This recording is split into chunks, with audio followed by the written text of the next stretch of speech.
In the sprawling IDP camps of Benue State, where tragedy has displaced countless families, the human spirit is tested beyond imagination. Inside these tents and makeshift shelters, stories of suffering and resilience intertwine, painting a vivid picture of the terrible situations residents face every day. Families torn apart, children robbed of their innocence, and dreams shattered by the relentless brutality of conflict. Within these camps, the walls may be made of tarp and canvas, but they cannot shield against the harsh realities that residents endure. The nights are filled with the haunting echoes of distant memories, and the days are marked by the struggle for basic amenities. Yet, amidst these dire circumstances, there exists a glimmer of hope.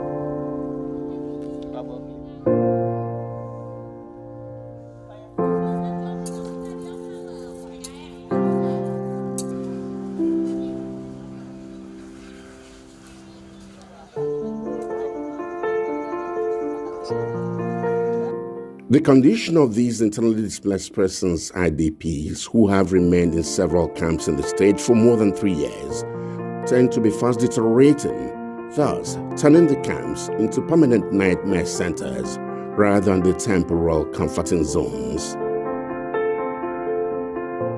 The biggest challenge will be how the government will be able to raise finances to be able to address the challenges of IDPs. Like I said, these IDPs are in their thousands. And even catering for those ones in the official camps took its toll on government. And now that you are going to of course that is the right thing to do, because there shouldn't be official and unofficial camps. Why do you have official and unofficial camps? Because the IDPs are all in the same condition. They are facing the same challenges. So first and foremost, I commend the government of Benue State for resolving that there should be, all of them should become official camps. But for me, the challenge will be the resources to manage all of these camps.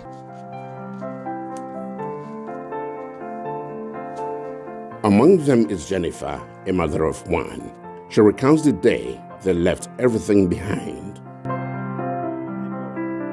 Jennifer is a strong woman in her early 20s, residing in one of the IDP camps in Daudu area of Guma due to the ongoing conflict between farmers and herders. A very special day. So some herdsmen, Fulanis, came and attacked and killed my other brothers of mine. So we ran to the village to this place. We came, there were not even a tent here. We were sleeping at that tree that side, before the government look into the case and do a tent for us. Jennifer reflects on the life she once knew as a farmer. Her eyes, although filled with sorrow, have a spark of hope that cannot be dimmed. So we are staying here, but how to manage and get something is very hard for us. My mothers will go to the farm, go work for somebody, get money, so that we can get food and eat. Along the line, I got married to my husband, and we also stayed here. He goes out and farm and send something for me to eat. Still come and stay here with me, still go back and have the farm work there. And staying here, sometimes those things they are running inside.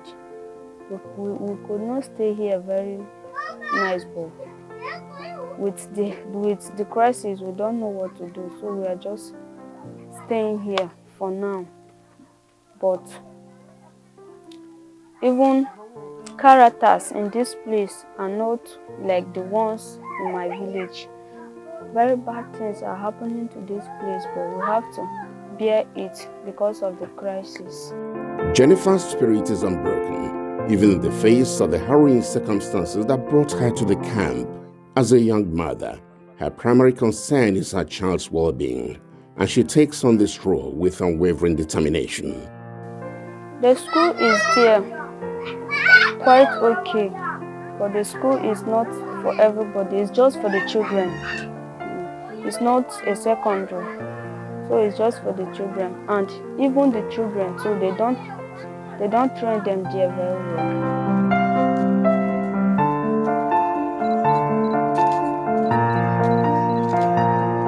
Despite the challenges she faces in the IDP camp, Jennifer embodies the strength and resilience that define the people who find themselves in these difficult circumstances, while nurturing the hope of returning to the life they once knew. We want to leave this place. This place is not good for us. So if we can have the opportunity to leave this place, we will be happy. Escalating clashes between farmers and herders forced thousands to flee their homes, seeking refuge in crowded camps. Within the confines of the camps, a new community has emerged. Children continue to learn, and adults share their experiences, offering solace to one another. A camp leader speaks about the significance of unity. My own understanding, I say when there is crisis, government is supposed to come in and then gather the two together and try and settle the matter. That is my own. Because when the new government come, the first thing the new governor did, he appointed the New Year's, which is the SEMA representative. Then the SEMA representative visit IGP, and he even promised us that we are going to go back to our various homes. That is the promise he gave to us. And I show that there is heat really in our tents. And then our tents, some are being destroyed. But we keep on complaining to government and other NGO that our tent has problem. MSF, one NGO called MSF, came in and then amend some of our tents, but the other one are still poor. The MSF are here with you. They have their office here and they have cleaning, they have water. They are the one that produce our water here. Yes, we want them to try. Let us go back to our home. This family found themselves thrust into a nightmarish ordeal when their beloved young son was kidnapped outside the safety of their camp. On that fateful morning, their world unraveled. Me for cheap labor, where other people come, pick me to go and farm for them, make hips. You know. So how large is the family?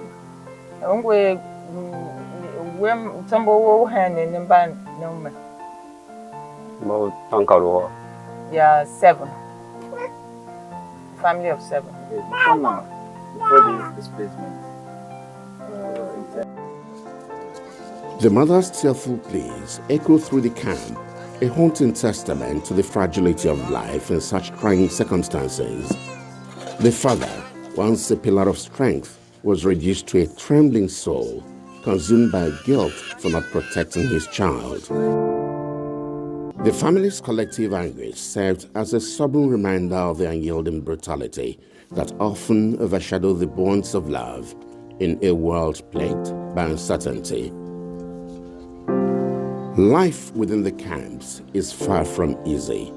Basic amenities and necessities are often scarce, and health concerns loom. An elderly man in his new home at the camp's makeshift shares his experiences.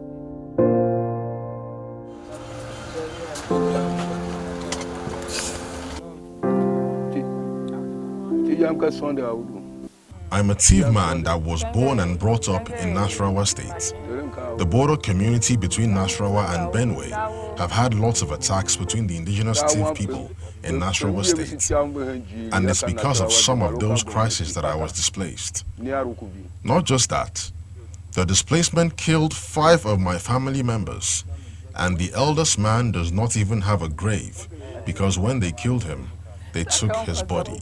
The farmer-herder conflict in Benue State has left countless lives in turmoil.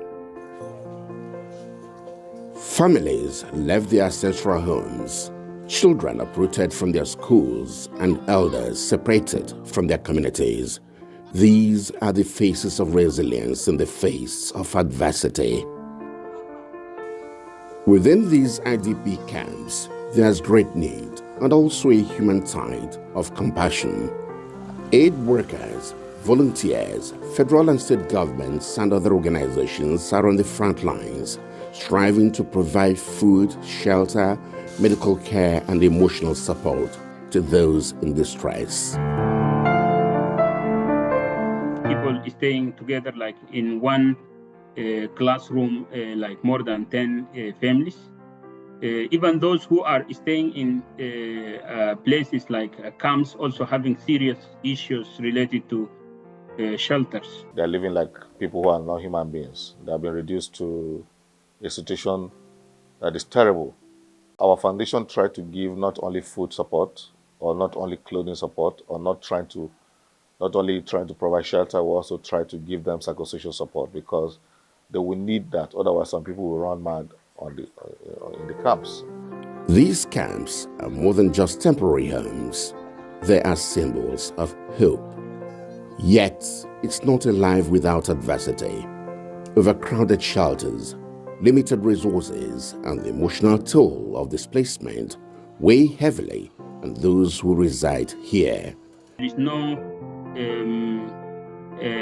many NGOs, either locally or international NGOs who are operating there to cover the needs, the unmet humanitarian needs there. The IDPs need to be given special consideration. We need to look at the child now who is born in the IDP camp and say, in 10 years, what is the human capital index of this child that was born? And then begin to plan and develop strategies based on what we foresee would happen in the life of that child. The crisis within Benue's IDP camps is a reminder of our shared humanity. It's a call to action and a testament to the strength of unity. The truth is that the first IDP camps in Benue State were set up in the year 2001. This is what a lot of people don't know. And it was set up by the Catholic Diocese of Makudi. We need to work on the mind of the children in the IDP camps. Within the IDP camps, NGOs, CSOs become the bedrock of support. These camps are more than just temporary homes.